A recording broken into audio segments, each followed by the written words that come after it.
माझं वय वर्ष 35 असेल। इथे बघत असाल तुम्ही, इथे हे ना, ही सगळी इथे हिरवळ होती, इथे मध्ये पण झाडं होती वगैरे, सगळं एकदम व्यवस्थित, सगळं खूप चांगलं। आमची मंडळी काही पोरं येऊन, इथली स्थानिक येऊन इथे झाडांना पाणी घालणे वगैरे सगळं चालायचं।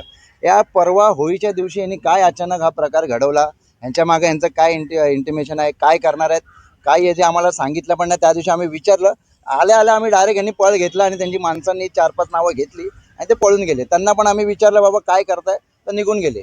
जिवंत झाडं तुम्ही बघत असाल, जिवंत झाडं या लोकांनी तोडलेली आहेत। 8 ते 10 झाडं आहेत, फणसाची वगैरे भरपूर झाडं होती इथे। काय ते सगळं पूर्ण वातावरण हे करून टाकलेलं आहे आणि काय करणार आहे काय नाही करणार काही समजत नाही। यांचा प्लॅन काहीतरी वेगळंच प्लॅन आहे इथे मागे। पण बघत असाल तुम्ही, ते झाडं लगेच जे काय केलं, झाडं जाळायला घेतलेलं होते त्यांनी।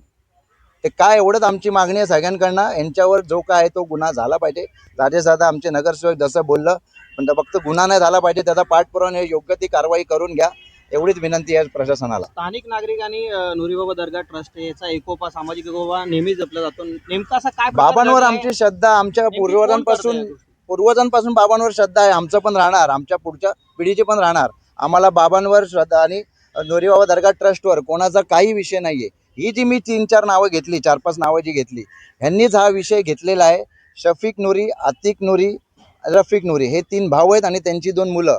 हे लोक आम्ही ज्या टायमाला इथं आलो, आम्हाला जसा प्रकार हा काय इथं घडतं जसं बघायला आलो, आम्ही विचारलं तसं ते पळून गेले आणि 4-5 माणसं इथे काम करत होते इथे, तर त्यांनी पण पळ घेतला। फोटो व्हिडिओ सगळे आम्ही पाठवलेले आहेत, तुमच्याकडे असतील ते, तर तुम्ही त्याच्यात पण बघू शकाल। सगळं काम करतानाचे लाईव्ह व्हिडिओ आम्ही सगळे केलेले आहेत। होळीच्या दिवशी आपले सगळे बांधव जेव्हा होळीच्या पूर्वतयारीला होते, त्या दिवशी या ठिकाणी मोठ्या प्रमाणात झाडं तोडायला सुरुवात केली। ही दुपारच्या टायमाला सगळी माणसं आली आणि अचानक झाडं तोडायला सुरुवात झाली।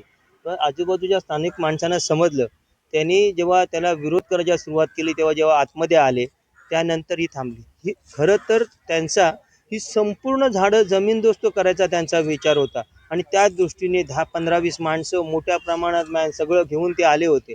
पण स्थानिकांनी विरोध केल्यामुळे त्यांना ते करता आलं नाही। तरीसुद्धा तेवढ्या ह्याच्यात त्यांनी 10 झाडं तोडली। आज ह्या सगळ्या ह्याच्यामध्ये होळीच्या पवित्र दिवशी आणि ह्या सगळ्या ह्याच्यामध्ये ते सगळे मशगूल असताना त्यांनी अचानक येऊन हे सगळं काम केलं, हे निषेधार्थ आहे। म्हणजे फक्त झाडं तोडणं हा विषय नाही, इथे नुरीबाबा दर्गा गेले अनेक वर्षापासून इथे आहे। ह्यांचा होणारा उरूसमध्ये सगळे स्थानिक माणसं पुढाकार घेऊन असतात आणि एकत्रितरित्या करत असतात।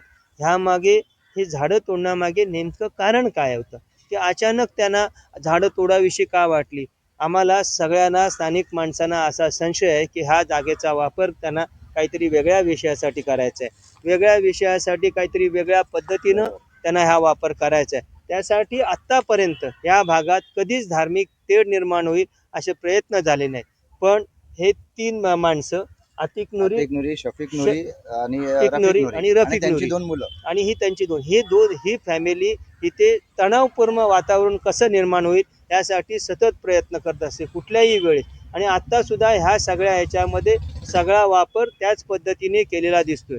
आम्ही तुमच्यामार्फत महापालिका प्रशासनाला सांगू इच्छितो की आपण यांच्यावर त्वरित कारवाई करा आणि यांच्यावर गुन्हे दाखल करा। नुसते गुन्हे दाखल करून होणार नाहीत, त्यांच्या पुढची कारवाई करा। आणि मी पोलीस प्रशासनाला खास इंटिमेट देतो की आपण ह्या तिघांची इन्क्वायरी करा, कारण ह्यामागे नुसतं झाडं तोडणं हा विषय नाही, तर ह्याच्यामागे अजून मोठा विषय पडद्यामागे आहे।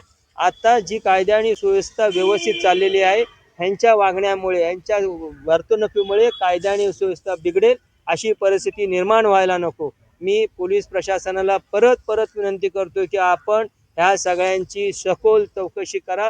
ह्या जागेचा गैरवापर स्थानिक माणसंही होऊन देणार नाहीत आणि आम्ही सगळेही होऊन देणार नाही। काही झालं तरी आम्ही स्थानिकांच्या बरोबरीने आहोत। कुठलाही गैरप्रकार, मग झाडं तोडणे असो किंवा अजून कुठलाही असो, आम्ही इथले स्थानिक लोक आणि आम्ही स्वतः पक्ष म्हणून सुद्धा आम्ही सहन करणार नाही। आम्ही स्थानिकांच्या बरोबर आहोत, बरोबर राहणार। वेळ प्रसंगी रस्त्यावर उतरायची वेळ आली तर आम्ही रस्त्यावर उतरणार।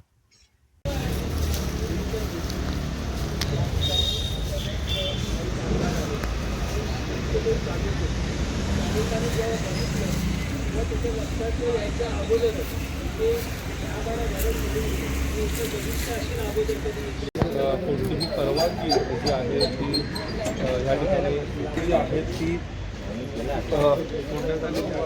उलटी लावली गाडी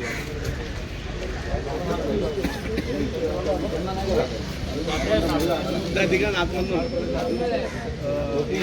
आपला विषय घेतच आहे.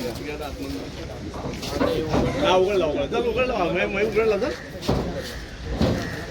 दगड काय बाजूला घे बाबूचं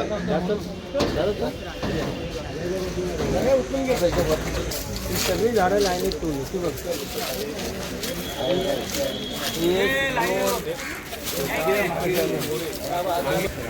अनेक शहरांमध्ये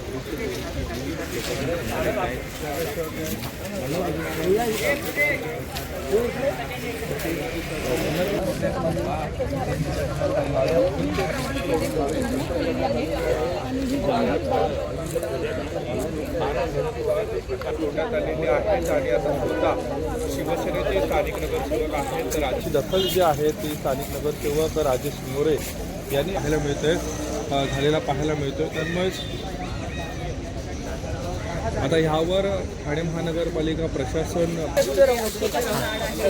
त्याचबरोबर अशी महत्त्वपूर्ण राजेश मोरे दिसला पाहिजे थेट कापडाखाली आपण पाहू शकता प्रकार जो आहे तो घडलेला आहे. या ठिकाणी गुंठ्यापासून मुळापासून काही झाडे जी आहेत, वृक्ष जे आहे ते उन्मळून किंवा उपटून टाकण्यात आलेले आहेत. त्यामुळे कुठेतरी पर्यावरणाचं असंतुलन होत असल्याचा प्रकार जो आहे तो या ठिकाणी घडत आहे. ठाणे महानगरपालिकेच्या हाकेच्या अंतरावर न घेता थेट या ठिकाणी ही झाडं जी आहेत ती तोडण्यात आल्याचा जो प्रकार जो आहे राजेशजी मोरे यांनी उघडकीस आणलेला आहे.